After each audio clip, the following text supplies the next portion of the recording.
الحمد لله رب العالمين أشهد أن لا إله إلا الله وحده لا شريك له وأشهد أن سيدنا ومولانا محمدا عبده ورسوله أما بعد فأعوذ بالله من الشيطان الرجيم بسم الله الرحمن الرحيم وَلَقَدْ نَادَانَا نُوحٌ فَلَنِعْمَ الْمُجِيبُونَ وَنَجَّيْنَاهُ وَأَهْلَهُ مِنَ الْكَرْبِ الْعَظِيمِ وَجَعَلْنَا ذُرِّيَّتَهُ هُمُ الْبَاقِينَ وَتَرَكْنَا عَلَيْهِ فِي الْآخِرِينَ سَلَامٌ عَلَى نُوحٍ فِي الْعَالَمِينَ إِنَّا كَذَلِكَ نَجْزِي الْمُحْسِنِينَ إِنَّهُ مِنْ عِبَادِنَا الْمُؤْمِنِينَ ثُمَّ أَغْرَقْنَا الْآخَرِينَ صدق اللہ مولانا العلی العظیم۔ اللہ نے سورہ صافات میں جنت اور جہنم کے احوال کے حالات، وہاں کی جنت کی نعمتیں، راحات، آرام اور جہنم کی سزائیں اور تکلیفوں کو بیان کرنے کے بعد اب اللہ اس مضمون کو شروع فرما رہے ہیں کہ دیکھو، جو لوگ خدا اور خدا کے رسولوں کی بات مانتے چلے آئے ہیں اور جن لوگوں نے انبیاء کی باتوں کو مانا اور اپنے اعمال اور اپنے آپ کو برے اعمال سے دور اور باز رکھا، تو دیکھو دنیا میں بھی اللہ اس کا بدل عطا فرماتے ہیں۔ جو لوگ اپنے کاموں میں مخلص ہوتے ہیں، اللہ ان کی نسل میں ان کا تذکرہ باقی رکھتے ہیں،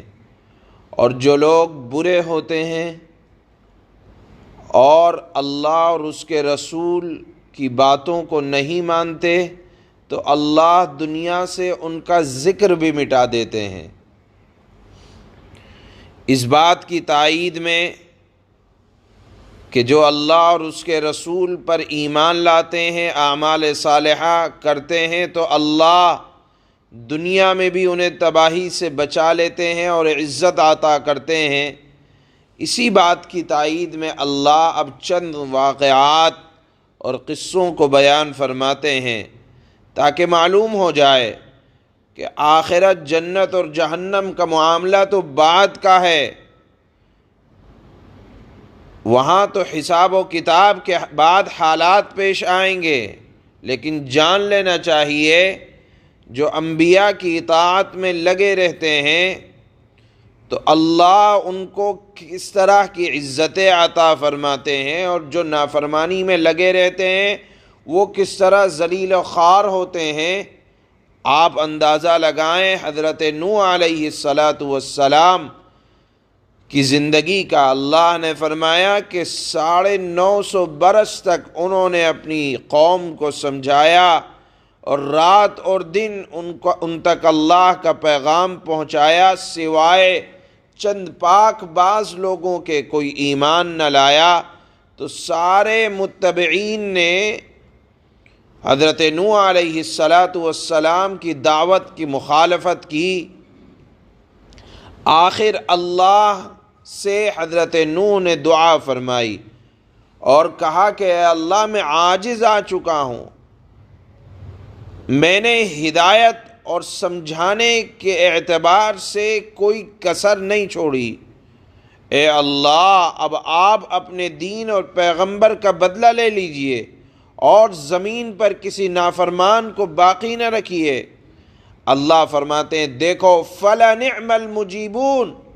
اللہ ان کی اس دعا کو بہترین انداز میں سننے والا تھا، اور اللہ سے بہترین کون ہو سکتا ہے جو دعاؤں کو قبول کرے۔ فوراً اللہ نے حضرت نوح علیہ السلام کی اس دعا کو قبول فرمایا اور کیا ہوا؟ وَنَجَّيْنَاهُ وَأَهْلَهُ مِنَ الْكَرْبِ الْعَظِيمِ، ہم نے ان کو اور ان کے متبعین کو، یعنی جو ان پر ایمان لائے تھے، بڑے بھاری غم سے نجات دی۔ کس طرح کہ سارے فساد کرنے والے ظالموں کو اللہ نے طوفان نوح میں ہلاک فرما دیا، اور جو ان کے ساتھ ایمان لائے تھے، چاہے ان کے گھر والوں میں سے ہوں، یا اللہ نے یہاں ایک لفظ استعمال کیا اہل کا، کہ ہم نے ان کو اور ان کے اہل کو، ان کے اہل سے مراد ہے ہر وہ آدمی جو حضرت نوح علیہ السلام پر ایمان لایا۔ معلوم یہ ہوا کہ اہل کا استعمال متبعین پر بھی ہوتا ہے، اس اعتبار سے جو لوگ اللہ کے نبی صلی اللہ علیہ وسلم پر ایمان لائے ہیں وہ تمام کے تمام اہل ہو سکتے ہیں۔ اللہ نے فرمایا کہ ہم نے ان کو نجات دی اور بڑے بھاری غم سے نجات دی۔ یہاں ایک لطیف اشارہ ہے اس بات کی طرف کہ جس طرح اللہ نے حضرت نوح اور ان کے اہل کو، یعنی اہل ایمان کو بچایا تھا ایک سخت طوفان سے، اے محمد صلی اللہ علیہ وسلم کی اتباع کرنے والے مسلمانوں، تمہیں بھی اللہ بڑے بھاری غم سے نجات دے گا۔ چونکہ یہ آیات مکہ میں اس وقت نازل ہو رہی ہیں جب مسلمانوں کے اوپر حالات انتہائی تکلیف دہ ہیں، اور اس وقت ان آیات کا نزول گویا کہ مسلمانوں کے لیے ایک طرح سے راحت کا سامان بھی ہے کہ مسلمانوں پریشان ہونے کی ضرورت نہیں ہے۔ اللہ اپنے نبی اور ان کے متبعین کی حفاظت ہمیشہ سے کرتے چلے آئے ہیں، اور کفر و شرک اور اہل ایمان کا مقابلہ ہمیشہ سے چلا آیا ہے۔ اللہ نے اس میں باقی اہل ایمان کو رکھا ہے، اور نافرمانوں کو اللہ بہت زیادہ باقی نہیں رکھا کرتے۔ اللہ نے فرمایا حضرت نوح کے اس واقعے میں کہ وَجَعَلْنَا ذُرِّيَّتَهُ هُمُ الْبَاقِينَ، اور ہم نے باقی رکھا انہی کی اولاد کو رہنے دیا، یعنی اس کے علاوہ تمام لوگوں کو اللہ نے ہلاک کر دیا۔ روایات میں آتا ہے کہ دنیا حضرت نوح علیہ السلام تک جو لوگ تھے اللہ نے نافرمانوں کو ہلاک کیا، اس کے بعد جو دنیا آباد ہوئی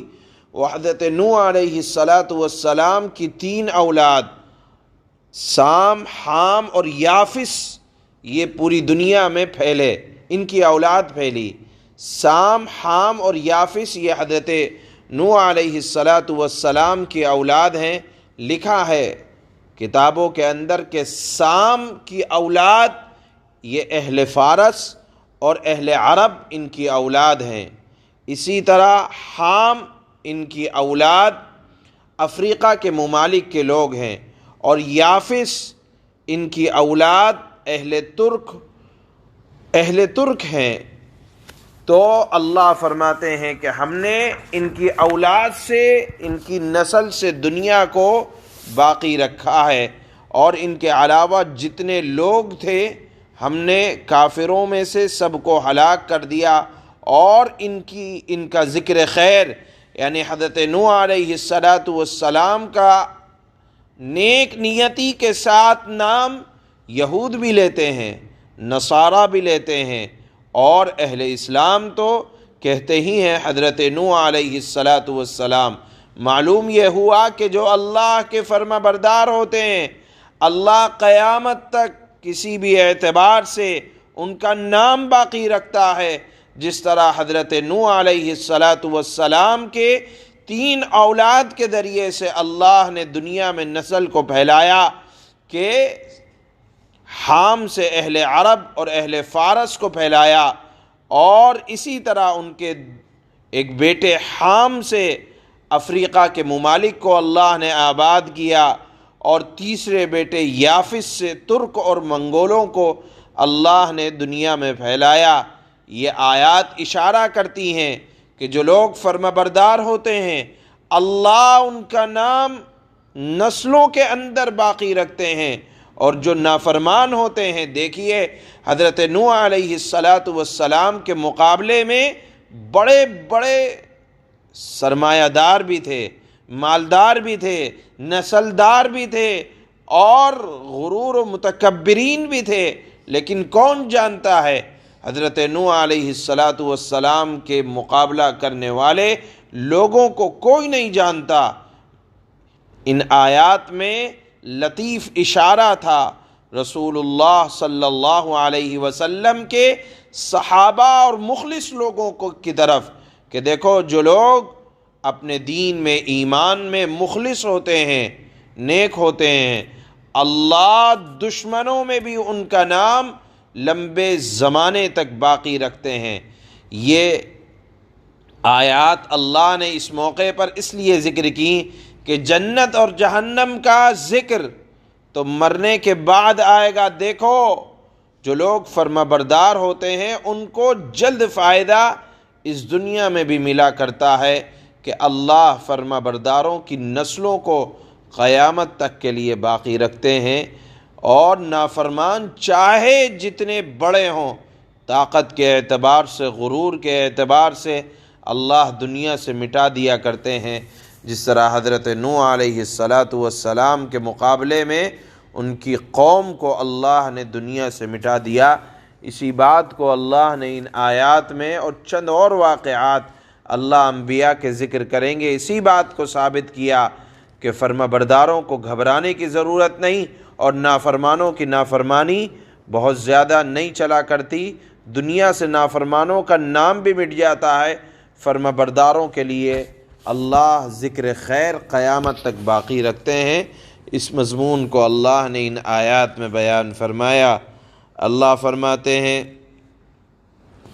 وَلَقَدْ نَادَانَا نُوحٌ فَلَنِعْمَ الْمُجِيبُونَ، اور نوح نے ہمیں پکارا تھا تو دیکھ لو ہم پکار کا کتنا اچھا جواب دینے والے ہیں۔ معلوم یہ ہوا کہ دعا اللہ ہی قبول کرتے ہیں، اور بہترین انداز میں اللہ دعا قبول کر کے نوازنے والے ہیں۔ وَنَجَّيْنَاهُ وَأَهْلَهُ مِنَ الْكَرْبِ الْعَظِيمِ، اور ہم نے انہیں اور ان کے گھر والوں کو بڑے کرب سے نجات دی۔ وہ بڑی تکلیف میں تھے حضرت نوح علیہ السلام اور ان کے گھر والے۔ وَجَعَلْنَا ذُرِّيَّتَهُ هُمُ الْبَاقِينَ، اور ہم نے ان کی نسل ہی کو باقی رکھا، یعنی حضرت نوح کی نسل کو، اور نافرمانوں کی نسل کو تو کوئی جانتا ہی نہیں ہے۔ وَتَرَكْنَا عَلَيْهِ فِي الْآخِرِينَ، اور جو لوگ ان کے بعد آئے ان میں یہ روایت قائم کی، سلام علی نوح فی العالمین، یہ روایت قائم کی کہ وہ یہ کہا کریں سلام ہو نوح پر دنیا جہاں کے لوگوں میں۔ انا کذالک نجزی المحسنین، ہم نیک عمل کرنے والوں کو اسی طرح بدلہ دیتے ہیں۔ انہ من عبادنا المؤمنین، بے شک نوح وہ ہمارے مؤمن بندوں میں سے تھے۔ ثم اغرقنا الآخرین، نوح اور نوح کے متبعین اور گھر والوں کے علاوہ ہم نے دوسرے لوگوں کو پانی میں ڈبو دیا اور وہ لوگ تباہ ہو گئے۔ اس کے بعد دنیا میں حضرت نوح علیہ السلام کی نسل پھیلی۔ سبحان اللہ و بحمدہ، سبحانک اللہم و بحمدک، اشہد ان لا الہ الا